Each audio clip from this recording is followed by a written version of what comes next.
പ്രാവശ്യം പറഞ്ഞു, കേട്ടെന്ന് വിചാരിക്കുന്നു. ഇപ്പം എന്തിയെ ഉറങ്ങിയോ മോള്? ഇടയ്ക്ക് ശ്രദ്ധിച്ചോട്ടാ. പനിക്കുന്ന പിള്ളേരെ ശ്രദ്ധിക്കണം കേട്ടാ. പനിക്കുന്ന പിള്ളേരുകളെ നമ്മൾ ശ്രദ്ധിക്കണം. വേറൊന്നും പേടിപ്പിക്കുകയല്ല.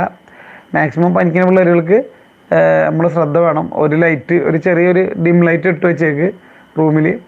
അതുകൂടാതെ തുണി നനച്ചിട്ട് ആ പച്ച ഈർപ്പമുള്ള തുണി ഒന്ന് നെറ്റത്ത് ഒട്ടിച്ച് വെച്ചേക്ക്. അതൊന്ന് വച്ചേക്ക്. അത് നമുക്ക് നല്ലതാണ്. അത് പനിക്കുന്ന പിള്ളേർക്ക് നമ്മൾ നല്ല ചില കാര്യങ്ങൾ ഞാൻ പറയണമെന്നിരിക്കുന്നുണ്ട്, പറഞ്ഞാൽ പേടിക്കും. അപ്പോൾ അങ്ങനത്തെ കാര്യങ്ങളൊക്കെ അവോയ്ഡ് ചെയ്യാൻ പറ്റും, നമുക്ക് ഒഴിവാക്കാൻ പറ്റും കേട്ടാ. അപ്പോൾ അങ്ങനത്തെ കാര്യങ്ങൾ ഈ പനിക്കുന്ന പിള്ളേർക്ക് രാത്രി വൈകുന്നേരങ്ങളിലൊക്കെ നമ്മൾക്ക് നമ്മൾ ഉറങ്ങിപ്പോവും ചില സമയത്ത്. അങ്ങനെ ഉറങ്ങാൻ വെച്ചാലും ഇങ്ങനത്തെ ഈർപ്പമുള്ള തുണിയൊന്നും ഒന്ന് ഒട്ടിച്ച് വെച്ച് കഴിഞ്ഞാൽ നമുക്ക് അങ്ങനത്തെ കാര്യം നമുക്ക് അവോയ്ഡ് ചെയ്യാൻ പറ്റും. ബിജോട്ട